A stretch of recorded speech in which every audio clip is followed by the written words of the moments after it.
Екипата на утрински брифинг е во кабинетот на председателот на Собранието Талат Џафери, нова рубрика Собраниски брифинг, која ќе се биде на оваа фреквенција секој ден од понеделник до петок после 10 часот. Овде со мене, иако има набиена агенда денеска председателот на Собранието Талат Џафери, сепак ни одвои неколку десетина минути за разговор. Пред тоа, од набиената агенда, овде во Собранието се случуваше свечена изјава даде новиот омбудсман Насер Сибери. Се заколна дека ќе го почитува уставот и законите, а веднаш после нашиот разговор председателот на Собранието Џафери ја има она редовна собраниска координација со сите пратенички групи. Председателе, добро утро. Добро утро. Вие сте првиот гостин во рубриката Собраниски брифинг. Кој друг, ако не ви? Вие, шефот на парламентот. Првото прашање ќе ми биде: во тек се собраниски реформи, една од нив за која вие често сакате да зборувате е реформа на собранискиот канал. Што значи тоа? Дали е тоа добро и за новинарите, и за граѓаните, и за пратениците? Виде, во суштина, во претходниот мандат Собранието можеби по прв пат донесе стратешки план за развојот и работата на Собранието во периодов. И тамо беше определено дека и констатирано дека Собранието соодветно не е самостојно во својата работа, имајќи предвид неколку законски решенја кои што мораше и Собранието да ги следи во смисла на поврзаноста на Собранието со владата и преку тоа индиректно значи условеност на работата на Собранието од волјата на владата, односно соодветните ресорни министерства. Во претходниот мандат во 2020 година со консензус го донесовме измените и дополнувањето на законот за Собранието, со кој што една од целите што беше определено и што е определено со стратешкиот план е самостојна собраниска служба, во смисла на тоа дека за статусот и работата на собраниската служба да решава самото собрание внатре, без потреба да се обрати до другите институции, особено не до Министерство за финансии, Министерство за информатичко општество и администрација по однос на согласностите за поместување, за унапредување, за вработување и слични работи кои што би требало да се одвиваат во самата служба, односно во Собранието. Имајќи предвид дека работата на Собранието е поинаква од другите институции во смисла на постојаното заседавање според Уставот, така да и службата, ангажманот на службата е различен од ангажманот на другата државна служба. И во тој контекст сакавме низ законот за собраниската служба, односно законот за Собранието, да направиме друг терк на организација на собраниската служба во смисла на потребата за унапредување, во смисла на потребата за поставеност и во смисла на потребата за буџетирање, односно согласностите за реализација на планот за вработување, годишни планови. Како што знаете, Собранието, како и секоја друга институција, мора да има годишен план за вработување во наредната година, сhodно на буџетот кој што го проектира. И во тој контекст ние создадовме нова структура внатре Собранието и нов систем на одлучување во Собранието по однос на статусот на службата. Новина е што во Собранието се формира Собраниски совет, кој што се состои од раководителите на секторите, односно државните советници во Собранието, кој што совет го раководи генералниот секретар. По однос на буџетот, значи планот за вработување или за јавни набавки го донесува буџетскиот совет кој што го води еден од подпредседателите на Собранието и таму учествуваат и координаторите и други представници од Собранието. И согласностите кои што требаше да ги дава по однос на финансиите Министерство за финансии и информатичко општество, тие согласности ги дава председателот на Собранието и со тоа е направен балансот на менаџирање внатре Собранието. Новина е што со законот се предвидува можност до 30% поголеми плати на собраниската служба по однос на другите државни службеници.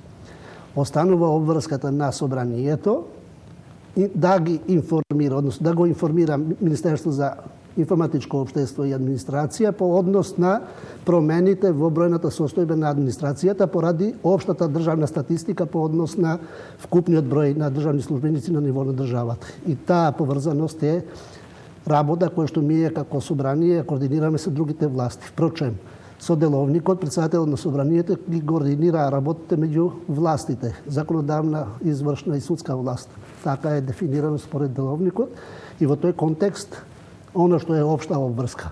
По однос на другите карактеристики и специфики што ги имаат државните службеници, остануваат на сила одредбите од Закон за државни јавни службеници по однос на државниот испит, по однос на сите оние процедури кои што ги спроведуваат и другите државни службеници за да бидат во општиот контекст рамноправни, значи со другите државни службеници во почетната процедура за прием или за унапредување. Значи важат сите тие процедури, освен што сме издвоени од обврската за комуникација со Министерство за финансии и администрација. Председателе, новина ќе биде и собранискиот канал. Што ќе значи тоа? Па видите, ние тогаш определивме дека собранието мора да се осамостои во својата работа по сите аспекти. Една од тие работи по кои што треба собранието да се осамостои е и работата на собранискиот канал, впрочем и статусот на внатрешното обезбедување на собранието. Тоа се две различни работи по кои што актуелно работи собранието за да се направи правна законска рамка по однос на тоа како ќе биде поставеноста на собранискиот канал во смисла на тоа што планирано е да се направи собраниско студио со сите елементи што треба да ги има едно студио телевизиско, имајќи предвид дека каналот е наш, значи како собраниски канал, има дуализам во законите за АВМУ и за радиодифузија, каде што се премрежени надлежностите и во такви мешаност на надлежности нејасна е работата и функционирањето на собранискиот канал. Тоа подразбира дека собранието ќе добие пофункционално студио собраниско, кое што ќе може да го користи да произведува собствена програма, да го дистрибуира преку радиодифузија на јавниот сервис МРТ, а од друга страна ќе може да направи технички можности за истовремено емитување директно, значи и од работата на пленарната седница и од работата на собраниските комисии. И со тоа ќе овозможи директно и граѓаните и медиумите да се вклучат по сфера на интерес. Истовремено да можат да следат или пленарна седница или било која комисија која што во тој момент работи на определени точки и предлози од оно што е работа на собранието. Така да тоа ќе биде новина по однос на оно што ќе биде пристапот по-добар по однос на оно што е и моменталната состојба. Впрочем, поради ковидот ние не може да обезбедиме технички и просторни услови за да може целосно медиумите да ја следат работата, но мораме да правиме микс за да може да се овозможи. Значи тоа е идејата општа за да се во моментот зборуваме за реформи во собранието, но еве една, да ја наречам така наречена реформа, да се модернизира, модерна верзија на собранието онлайн да функционира, тешко ни оди. Опозицијата со 3000 амандмани ја блокираше целата оваа постапка. Вие се обидовте преку измени во деловникот некако да ја потурнете целата ситуација, но некако се уште стои закочено во коронавирус, во време на корона зараза, ние не можеме онлайн да работиме. Пратениците, барем оние како што вие некако сакавте целата ситуација да се одвива, само оние пратеници кои се заболени и кои се во изолација од коронавирусот да можат да гласаат онлайн. До каде е целата оваа постапка? Па добра, идејата беше уште на почеток на првата координација по новиот мандат, односно по верификација на мандатите на новите пратеници.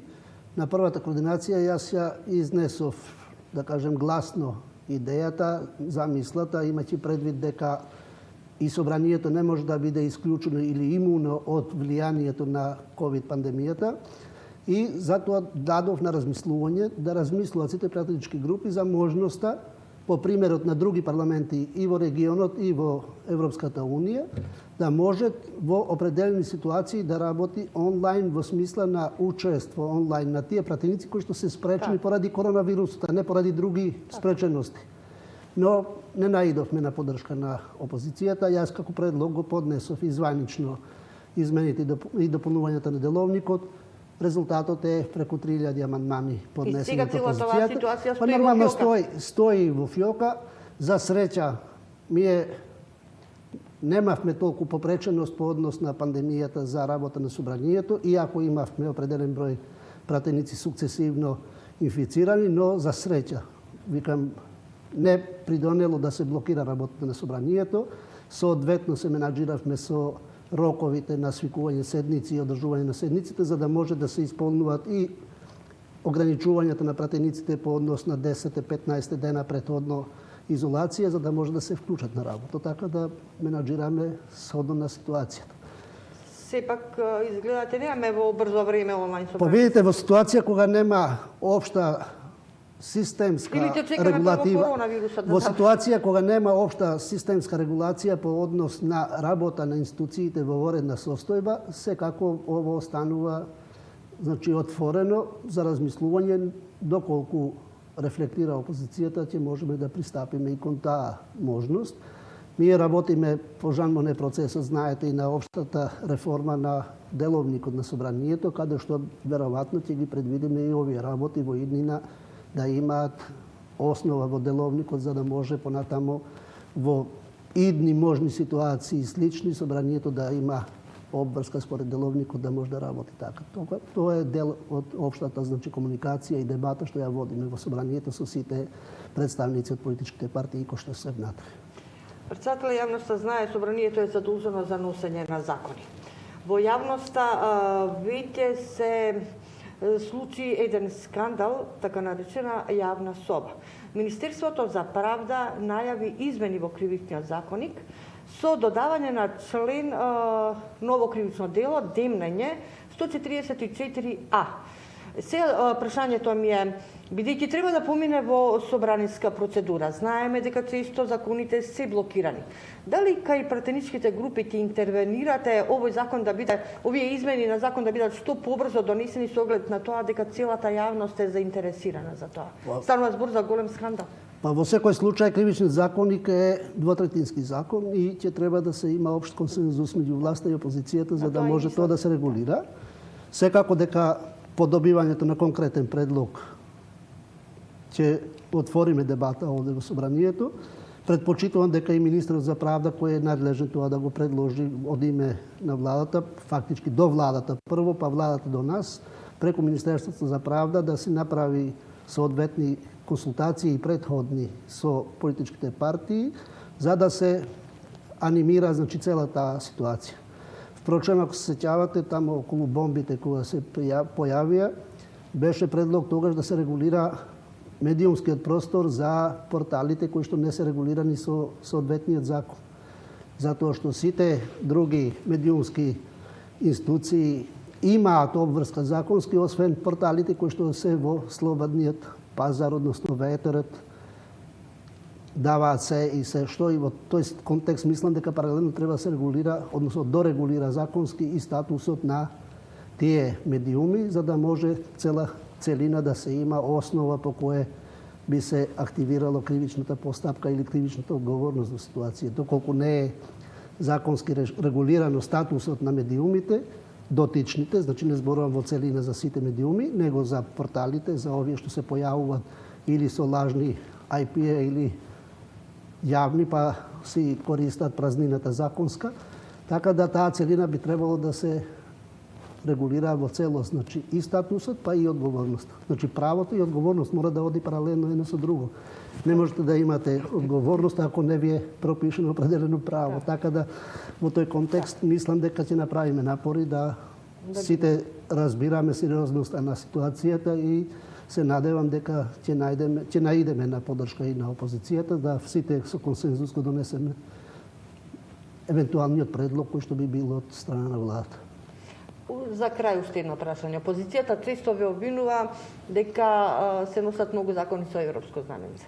Што е со тоа европско знаменце? Видите сега, европското знаме е надлежност на предлагачот, тоест на владата. Единствен предлагач што може да го користи да се ослони на европското знаме, тоа е владата, поради тоа што ги има сите елементи од хармонизацијата со законодавство и во тој контекст моите надлежности се ограничени по однос на тие процедури. Јас немам надлежност да ценам дали треба да биде знамето во дотичниот предлог или не.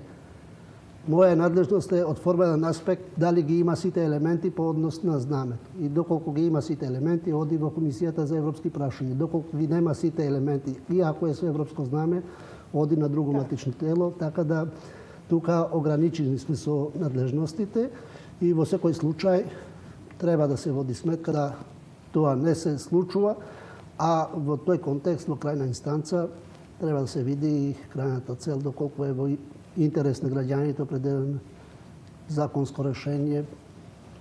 Викам, собранието е ограничено во тие надлежности. Ви благодарам многу на разговорот. Денеска знаеме дека имате голема обврска со координацијата. Ви благодарам уште еднаш што одвоивте време за Благодарам и вам на брифинг, можност. собрански брифинг. Благодарам.